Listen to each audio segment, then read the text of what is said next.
A beautiful home fragrance does not have to come from a spray bottle, a scented candle, or a plastic device plugged into the wall. Some living plants can release citrus, floral, tropical, or earthy aromas that no manufactured fragrance can perfectly copy. But there is one detail most people miss. Simply placing one small scented plant in a dark corner will not make an entire house smell like a garden. Fragrant plants release their scent in different ways. Some need to be in full bloom. Some become fragrant only after their leaves are touched. Others release their strongest perfume after sunset, when the room is warm and a window is open. Once you understand how each plant produces fragrance, you can place it where the scent will actually reach you, instead of expecting a silent pot on a shelf to perfume every room. The difference begins with choosing the right kind of fragrance. A floral plant can produce a noticeable wave of perfume while it is blooming, but that fragrance may disappear when the flowers fade. An aromatic foliage plant can provide scent for much longer, but you may need to brush the leaves, harvest them, or dry them before the aroma becomes obvious. That detail matters because it changes where the plant should be grown and how it should be used. A blooming plant belongs near a chair, an entrance, or a window where you spend time. A fragrant herb belongs beside a walkway, on a kitchen windowsill, or anywhere your hand can naturally pass through its leaves. Warmth helps volatile fragrance compounds move into the air, while gentle airflow carries the aroma farther. Strong wind, however, can disperse the scent so quickly that you barely notice it. The best position is usually a bright, sheltered place with enough air movement to bring the fragrance toward you without blowing it away. If you enjoy practical ways to replace artificial household products with living plants, subscribe, because this channel is about understanding what plants can really do and how to get the best result from them. The first plant to consider is lemon verbena, a woody aromatic herb with narrow green leaves that release an unusually clean lemon fragrance. The plant may not look dramatic when it is young. Its stems can appear thin, upright, and slightly awkward, especially if it has not been pruned. But touch one leaf between your fingers, and the reason people grow it becomes obvious. The scent is bright, sweet, and intensely citrusy, without the sour edge that sometimes comes from actual lemon peel. The fragrance is stored in oils within the foliage, so a motion as simple as brushing the leaves can release a fresh burst into the surrounding air. This makes lemon verbena one of the most useful scented plants for a doorway, sunny porch, balcony entrance, or path that you walk past every day.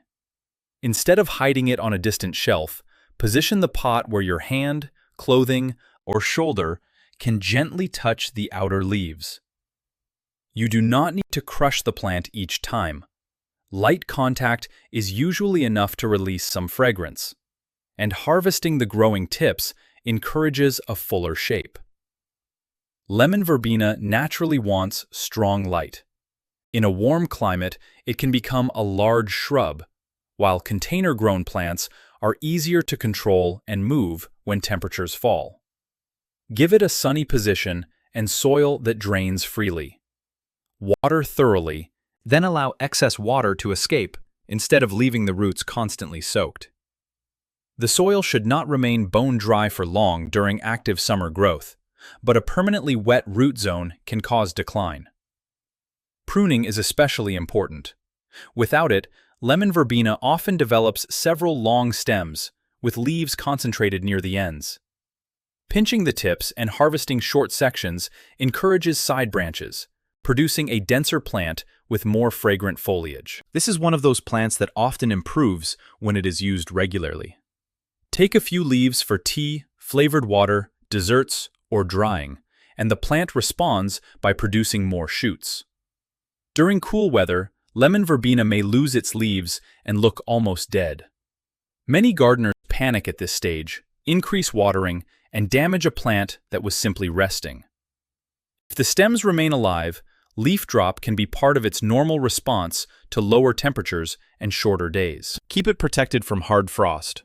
Reduce watering while growth is slow, and wait for warmth before assuming it has failed. Dried leaves are also valuable because they can retain a noticeable lemon aroma.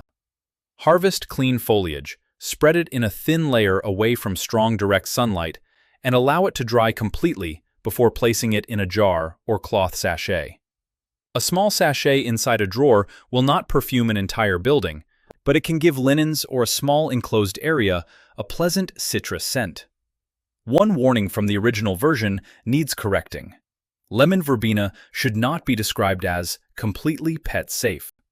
The ASPCA lists it as toxic to dogs and cats because of its essential oils, with stomach upset possible if it is eaten. Place it where chewing pets cannot reach it, and treat the leaves as something for controlled human use rather than an animal snack. Its preferred conditions include full sun, well-drained soil, container growing in colder regions, and pruning to encourage a bushier form. Lemon verbena provides fragrance when you interact with it, but freesia works differently. Freesia produces its fragrance through flowers, and when the plant is not blooming, its narrow leaves will not fill the room with perfume. This is a seasonal plant, rather than a permanent air freshener, but during its flowering period, a well-grown group can create one of the freshest indoor floral scents available. Freesia flowers develop along slender, arching stems, often opening one after another, instead of all at the same moment. This succession is useful because it extends the display. As the older flowers begin to fade, unopened buds farther along the stem continue developing, allowing the color and fragrance to last longer than a single flower might suggest. The scent is often described as sweet, clean, lightly citrusy, and sometimes peppery. More importantly, fragrance intensity varies between cultivars. Do not assume that every package of freesia corms will produce the same aroma. When fragrance is your main goal, choose varieties specifically sold as scented, or buy a flowering plant that you can smell before bringing it home. Freesias grow from corms, which look somewhat like small bulbs, but are botanically different storage structures. They need excellent drainage because a corm sitting in saturated compost can rot before it produces a proper root system. Use a container with open drainage holes and a loose growing medium. Plant several corms together for a fuller display, but do not press them so tightly together that air and water cannot move through the soil. Keep the container in strong light. Freesias enjoy brightness, but often perform better in cool, frost-free conditions than in a hot, dark living room. Excessive indoor heat can encourage weak, stretched stems and shorten the life of the flowers. A bright porch, conservatory, cool windowsill, or protected sunroom can be more suitable. Water moderately while leaves and flower stems are actively growing. The aim is steady moisture without stagnant soil. When the stems become tall, a thin support can stop the flowering display from leaning or collapsing under its own weight. Once flowering finishes, allow the foliage time to continue feeding the corm. Do not remove healthy green leaves immediately after the last flower fades. Wait until the foliage naturally yellows and dies back. Then, reduce watering and keep the dormant corms dry. That dry resting stage is part of their growth cycle, not a sign that the pot should be watered more heavily. Freesia can also be cut and brought indoors. A few flowering stems placed in clean water near a seating area may release more noticeable fragrance than leaving the pot in a distant room. Change the vase water regularly, remove foliage that would sit below the waterline, and keep the flowers away from intense heat. Freesias are among the flowers the ASPCA identifies as non-toxic to dogs and cats, although any plant material eaten in quantity may still cause digestive discomfort.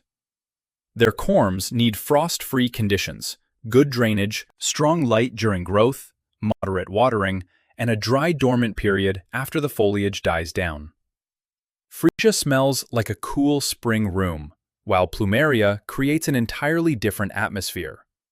Also called frangipani, plumeria produces thick clusters of waxy flowers with a fragrance many people associate with warm evenings, tropical gardens, and island landscapes. Depending on the variety, the scent may lean toward jasmine, citrus, peach, spice, or a rich, creamy sweetness. That variation is important. Two plumerias with similar flower colors may not smell identical, and some cultivars are noticeably stronger than others. When fragrance matters more than collecting a particular color, try to purchase the plant while it is flowering. A label can describe a bloom as scented, but your own nose will tell you whether the fragrance is strong enough and whether you actually enjoy it.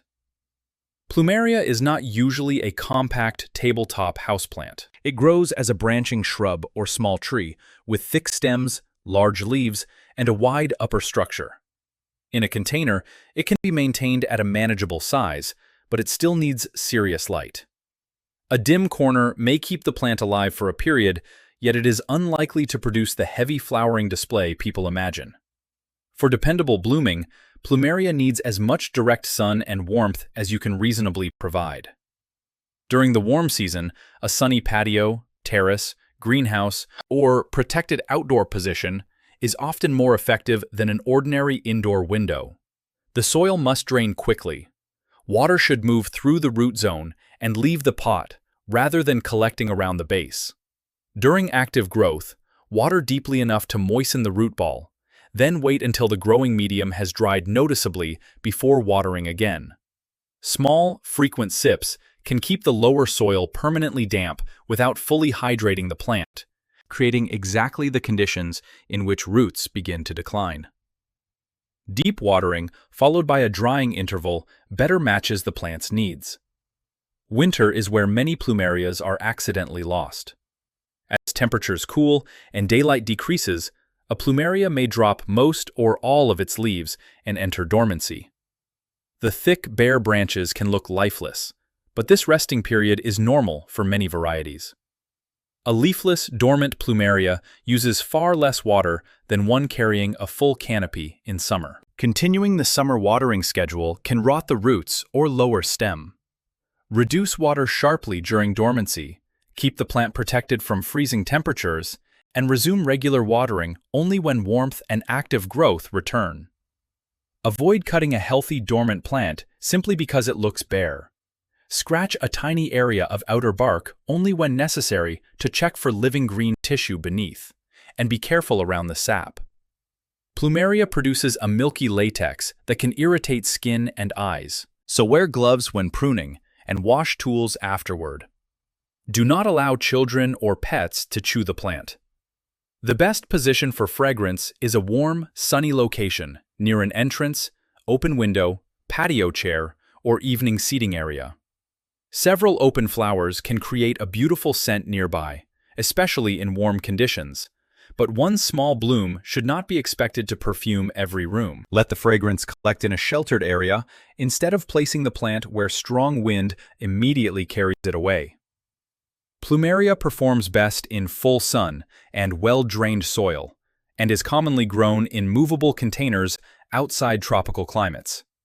The strongest plant in this group is not necessarily the one with the biggest flowers. Night-blooming jasmine produces small, pale, tubular blooms that can be visually overlooked during the day. After sunset, however, the plant changes completely. Its flowers release an extremely powerful, sweet fragrance designed to attract night-flying pollinators. The aroma can travel through an open window and become noticeable far beyond the plant itself. This is the closest of these 5 plants to the promise of filling a large area with natural perfume. But its strength is also the reason it must be positioned carefully. Night-blooming jasmine is commonly called jasmine, but it belongs to the genus Cestrum and is not one of the true jasmines in the genus Jasminum. That naming difference is more than botanical trivia, because the plants do not share the same safety profile. True jasmine species are commonly listed as non-toxic to cats and dogs, while Cestrum species should be treated as poisonous if eaten. Do not buy a plant labeled only jasmine and assume every variety is interchangeable. Look for the botanical name Cestrum nocturnum when identifying night-blooming jasmine. During the day, the plant appears as a vigorous green shrub. As evening arrives, the small flowers open or become more active, and their fragrance intensifies. In a warm, enclosed patio, the scent can become almost overwhelming. Some people love it, while others experience discomfort or headaches when the concentration is too strong. For that reason, this plant is often better beside an open window, on a balcony, near an outdoor seating area, or in a large ventilated sunroom than inside a small closed bedroom. Start farther away and move it closer only after you know how strongly the fragrance affects your household. Light is essential for flowering. Night-blooming jasmine can grow in partial shade, but brighter conditions generally support better bloom production. Use rich but well-drained soil and water consistently while the plant is actively growing, especially in a container. Consistent moisture does not mean leaving the roots submerged. Allow excess water to escape and avoid decorative outer pots that secretly collect drainage water around the root ball. This shrub can grow quickly in warm conditions. Without pruning, it may become too large, sparse, or awkward for its location. Pruning after a flush of flowers helps control the size and encourages fresh branching. Do not prune continuously without watching the growth cycle, because removing new flowering wood at the wrong time can reduce the next display. Give the plant enough time to rebuild before expecting another wave of blooms.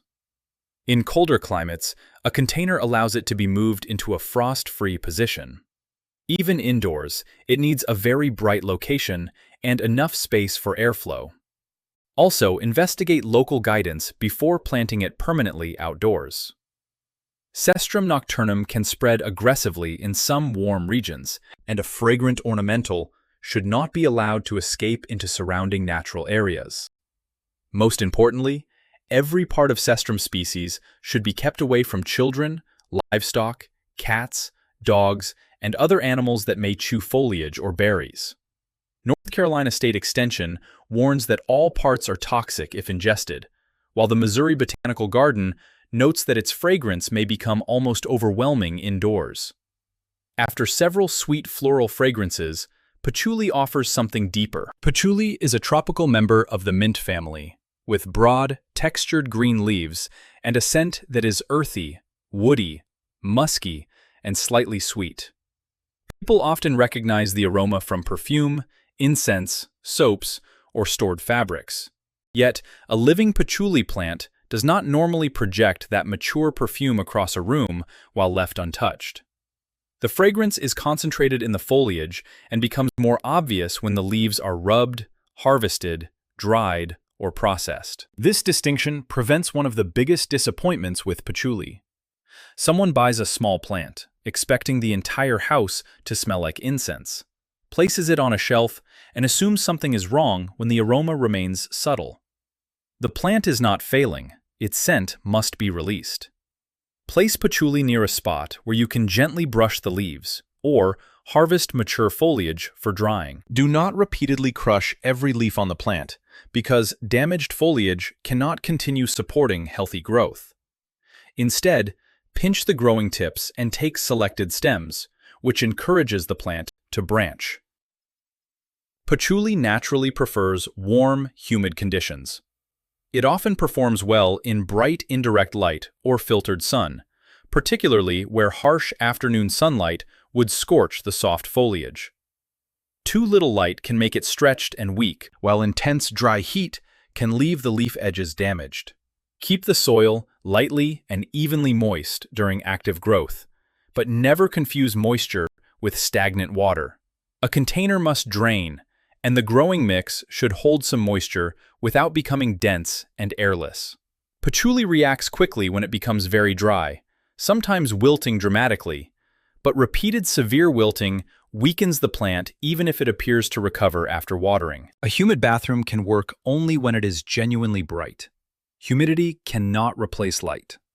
A dark bathroom may keep the air moist while slowly starving the plant of the energy it needs to produce strong stems and aromatic foliage. Patchouli also roots from stem cuttings under warm, humid conditions. Take a healthy, non-flowering tip, remove leaves from the lower part of the stem, and place the bare nodes in water or a moist, airy propagation medium. Keep the cutting warm and out of harsh sun while it forms roots. This allows one plant to become several, giving you enough foliage to harvest without stripping the original plant. To make a simple scented sachet, gather clean leaves, dry them slowly with good air circulation, and wait until all internal moisture is gone before storing them. Leaves sealed while still damp can develop mold and an unpleasant smell. Once fully dry, place them in a breathable cloth bag for a drawer, wardrobe, or small room. The aroma often becomes deeper after drying, instead of smelling exactly like freshly bruised foliage. Patchouli is a powerful perfumery material, but the living plant should still be treated as a plant rather than a bottle of concentrated essential oil. Never apply homemade, undiluted plant extracts to skin or pets, and do not assume that natural automatically means harmless. Patchouli's characteristic fragrance comes from its leaves and warm growing conditions. Filtered bright light, regular pinching, steady moisture, and careful drying produce the most useful foliage. Once these 5 plants are compared side by side, the most effective way to use them becomes clear. Lemon verbena and patchouli are interactive fragrance plants. Their leaves become more aromatic when touched, cut, or dried.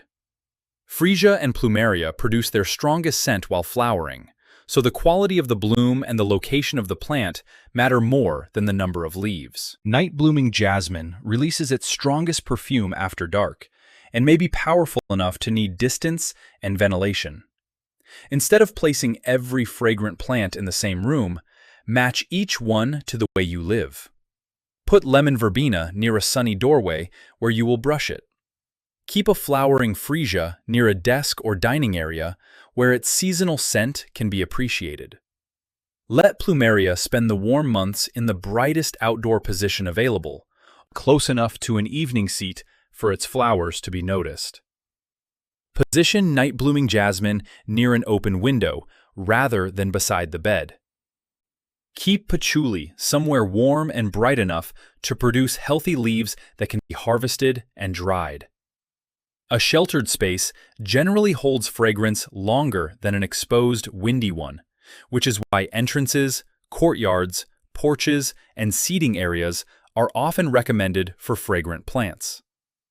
Do not crowd plants together merely to create a stronger smell. Good airflow is still necessary to reduce disease, and every species has different watering and light requirements. A sun-loving plumeria should not be forced into the lower light preferred by patchouli just because both are fragrant.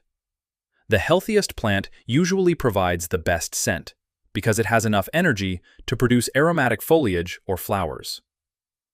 Pay attention to timing as well. A house may smell strongly of freesia for several weeks and then become neutral when flowering ends. Lemon verbena sachets may continue providing a mild citrus aroma after the outdoor plant becomes dormant. Night-blooming jasmine may be almost scentless in the afternoon and intense after sunset. Natural fragrance changes with the plant instead of remaining identical every hour of the year, and that is part of what makes it more interesting than a synthetic plug-in. It is also more honest to describe the result as scented areas rather than guaranteed whole house fragrance. Plant size, flower count, temperature, room volume, airflow, cultivar, and individual sensitivity all influence what you smell. One person may find night-blooming jasmine enchanting, while another finds it overpowering. One freesia variety may perfume a bedside table, while another produces little noticeable scent. Begin with one plant, learn how it behaves, and expand only when you know which fragrance suits your home. Before you go, comment which of these plants you would choose for your doorway or favorite room, because I use those questions to choose future growing experiments. Natural fragrance works best when the plant is placed thoughtfully, cared for properly, and allowed to release its scent in the way it was designed to do. Take care of your plant.